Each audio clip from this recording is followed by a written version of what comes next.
बिजली मूलभूत सुविधा है। मौजूदा समय में लगभग सभी घरों में, चाहे वो हिमाचल प्रदेश है, चाहे वो देश है, हर घर में बिजली की सप्लाई होती है। मौजूदा समय में अगर बात की जाए तो हिमाचल प्रदेश में बिजली पर अच्छी खासी सब्सिडी दी जाती है। बीते रोज मुख्यमंत्री एक पत्रकार वार्ता के माध्यम से ये अनाउंस कर चुके हैं कि वो बिजली पर लेने वाली जो सब्सिडी है उसको छोड़ रहे हैं। हिमाचल प्रदेश में एक बहुत बड़ा हिस्सा ऐसा है जो बिजली की सब्सिडी लेता है और उससे कहीं ना कहीं बिजली बोर्ड को बड़ा नुकसान भी होता है। हम आज बात करेंगे हीरालाल जी से कि बिजली अगर सब्सिडी बिजली पर छोड़ दी जाए तो हिमाचल प्रदेश को कितना फायदा होगा, विशेष तौर पर बोर्ड को कितना फायदा होगा, क्योंकि अक्सर आपने सुना होगा कि बोर्ड नुकसान में चल रहा है और ब्रेक इवन पॉइंट तक भी नहीं पहुंच पाता है। तो सबसे पहले तो आपका स्वागत है। मैं यही आपसे सबसे पहले जानना चाहूँगा कि जैसे मुख्यमंत्री ने ये एक निर्णय लिया कि हम बिजली पर सब्सिडी छोड़ देंगे, हिमाचल प्रदेश में सबसे पहले तो आप ये बता दीजिए कि कितना अमाउंट है जो सब्सिडी के लिए केवल खर्च होता है। सबसे पहले तो मैं कहना चाहूँगा जो बिजली बोर्ड की, पहले आपको बिजली बोर्ड की स्थिति को समझना होगा। अभी जैसे आजकल हमारी बिजली की डिमांड है, हमारी लगभग 390 LU लाख यूनिट के करीब की डिमांड रहती है, 24 घंटे रहती है। लेकिन इसमें जो जनरेशन है बिजली बोर्ड की, वो जनरेशन मात्र 17 LU की है। आप देखेंगे जो मात्र 6-7% टोटल डिमांड का है। तो ऐसे में जो बाकी की बिजली है वो बिजली बोर्ड खरीद के ले रहा है। तो ऐसे में हम कहें कि भी बिजली बोर्ड महंगी जो एक्सचेंज से या पावर परचेज एग्रीमेंट हुआ है उसके थ्रू जो बिजली खरीद रहा है, आगे फ्री में दे तो इसकी सर्वाइवल निश्चित नहीं है। मतलब डेफिनेटली फिर वो धीरे धीरे कहीं ना कहीं लिक्विडिटी को जाएगा। तो इस करके इसकी सर्वाइवल के लिए मुझे लग रहा है जो आज कुछ स्टेप अहम है, जिस दिशा में माननीय मुख्यमंत्री ने सब्सिडी को खत्म करने का एक फैसला लिया है। अभी जो वर्तमान में जो सब्सिडी दी जा रही थी उसमें एक तो सब्सिडी ये थी जो बिजली बोर्ड पहले ही दे रहा था। पहले जो बिजली बोर्ड ऑलरेडी जो उसके कंज्यूमर्स हैं, जो BPL है या जो इस तरह का कंज्यूमर है जो बिजली के बिल पे नहीं कर पाता, या उसको हालांकि फ्री में मीटर इंस्टॉलेशन या इस तरह की सर्विस बिजली बोर्ड पहले ही दे रहा था। 2022 से पहले भी दे रहा था। लगभग 450 करोड़ या 500 करोड़ का उसमें बिजली बोर्ड खर्च कर रहा था। लेकिन उसके बाद तत्कालीन सरकार ने 125 यूनिट और फ्री कर दिया, जिससे वो जो सब्सिडी का अमाउंट लगभग 1100 करोड़ तक सालाना पहुंच गया।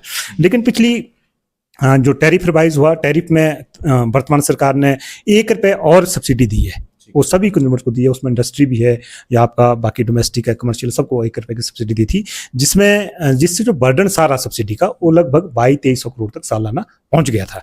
तो उसके बाद जब माननीय मुख्यमंत्री की महोदय की चीज़ें ध्यान में आई तो उन्होंने जो इंडस्ट्री वाला फैसला है उसको रिव्यू किया और इंडस्ट्री की जो सब्सिडी है उसको ₹1 घटा करके, जो अभी अप्रैल 24 के बाद बढ़ी थी, उसको घटा करके उसको पहले वाले दरों पर लाया गया, और जिससे लगभग 750-800 करोड़ का बिजली बोर्ड को और पर यूनिट पे दिया जाता है, पर यूनिट के हिसाब से, ₹1 के हिसाब से। तो मुझे लग रहा है वो जो सब्सिडी का कंपोनेंट है वो आपका 2200 से लगभग 1400-1500 करोड़ तक नीचे आ गया है। उस पे माननीय मुख्यमंत्री ने कुछ और पहल की है, क्योंकि आज की डेट में मैं तो सबसे पहले अप्रिशिएट करता हूं कि जो पॉलिटिकल फैसला प्रदेश सरकार ले रही है, और ऐसी परिस्थिति में जब उन्होंने खुद जनता के बीच में कहा है कि हम बिजली की उसको बढ़ाएंगे, पर ऐसे में जब उन्होंने देखा कि बिजली बोर्ड एक संकट है, अदरवाइज तो बिजली बोर्ड तहस नहस हो जाएगा, तो जो उनका फैसला हम उसको अप्रिशिएट करते हैं। तब उन्होंने फैसला ये लिया है कि जो बिजली बोर्ड को सही दिशा में ट्रैक पे लाना है तो कहीं ना कहीं सब्सिडी का जो बड़ा हिस्सा है उसको कम आपको करना पड़ेगा और उसको नीडी जो लोग हैं उन्हीं तक रखना पड़ेगा। तो उसमें अभी का जो फैसला माननीय मुख्यमंत्री ने लिया है कि जो आपका टैक्स पेयर है, टैक्स पेयर मैं भी कह सकता हूँ कि जब मैं टैक्स पे कर रहा हूँ, मैं आपका 50,000 या 60,000 टैक्स पे कर रहा हूँ, तो मैं 700-800 रुपये बिजली का बिल दे सकता हूँ, मेरी कैपेसिटी है। तो मुझे लगा उनका अच्छा फैसला है जो उन्होंने ग्रुप पे और ग्रुप बी के जो कर्मचारी और पेंशनर्स उनको इसमें सब्सिडी जिनकी खत्म की है, एक तो ये बहुत अच्छा फैसला है।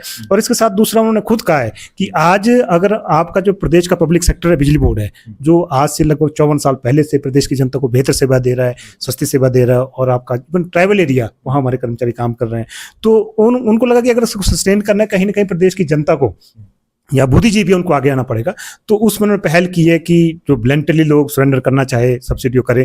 माननीय मुख्यमंत्री महोदय ने खुद भी करी और माननीय मंत्री विक्रमादित्य जी या बाकी उनकी सारी टीम ने उन्होंने भी इसकी शुरुआत की है। इसके साथ साथ मुझे लगा जो प्रदेश के सारे जो लोग जो बिल पे कर सकते हैं, मुझे लग रहा है हम सबको उस दिशा में आगे बढ़ना चाहिए, क्योंकि ये पब्लिक सेक्टर उनका भी है, हम तो उसके कर्मचारी है, लेकिन पब्लिक सेक्टर उनका भी है। अगर पब्लिक सेक्टर रहेगा डेफिनेटली उनकी जो सर्विसेज है वो भी रहेगी। अगर पब्लिक सेक्टर तहस नहस हो जाएगा, कल को निजी हाथों में जाएगा, जिस तरह से अगर हम सब्सिडी या सारी चीज़ें पर रिव्यू नहीं करेंगे, तो डेफिनेटली एक दिन निजी हाथों में जाएगा। या बाकी स्टेट में आप देखेंगे, महाराष्ट्र में आपकी बिजली के रेट 18 रुपये 19 रुपये हैं, अगर आप देखो आप रेट वहाँ के, तो अदरवाइज वो स्थिति हो जाएगी। तो मुझे लग रहा है आज अगर इस ढांचे को हमने लंबे समय तक चलाना है, बेहतर सेवाएं रखनी है, तो हम सबको, जो माननीय मुख्यमंत्री ने एक फैसला लिया कि हम लोग वॉलंटरली आगे आए, अपनी सब्सिडी खत्म करें, तो उस दिशा में आगे आना चाहिए। और खास करके जो बिजली बोर्ड एम्प्लॉयज यूनियन है, जो बिजली बोर्ड के कर्मचारी है, हमने पहले ही, आप साथी भी तब थे जब हमने बड़ा यहाँ एक सम्मेलन हुआ था जिसमें फैसला लिया था बिजली के कर्मचारी सब्सिडी नहीं लेंगे, तो हम माननीय मुख्यमंत्री के साथ इसके साथ खड़े हैं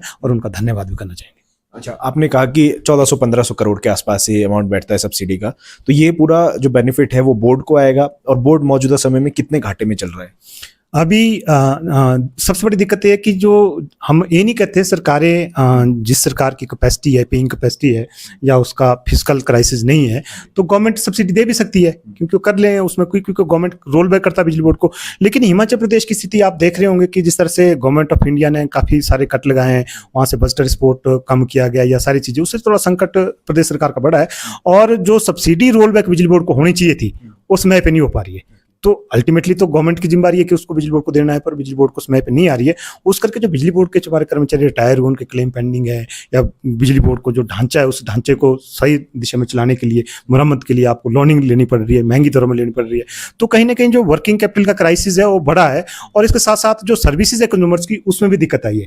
और इन तमाम चीज़ों के कारण एक बिजली बोर्ड एक संकट की ओर गया है। और बिजली बोर्ड का जो संचित घाटा है, जो आपका पहले 1800 करोड़ था, लेकिन जब से फ्री बीज शुरू हुई, उसके बाद 3100 करोड़ तक पहुंच गया।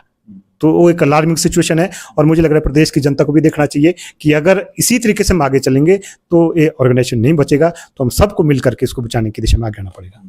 अगर लोग वॉलंटरीली तौर पर सब्सिडी छोड़ना चाहते हैं, तो उसकी क्या प्रक्रिया रहने वाली है? कैसे, चाहे क्या उनको दफ्तर आना पड़ेगा, क्या प्रक्रिया है इसमें? जो हम लोग, जैसे कल भी माननीय मुख्यमंत्री ने आदेश दिए हैं, जो बिजली महकमे के अधिकारी थे, उनको आदेश दिए, हम ये सारी जो फॉर्म है वॉलंटरली जो आपको सब्सिडी सरेंडर करने का, वो फॉर्म आपका बिजली बोर्ड के साइट पे भी अवेलेबल है, और जो नीचे हमारे दफ्तर हैं, जहाँ हमारे सब डिवीजन है या सेक्शंस है, उन लेवल तक भी ये फॉर्म आपका अवेलेबल रहेगा।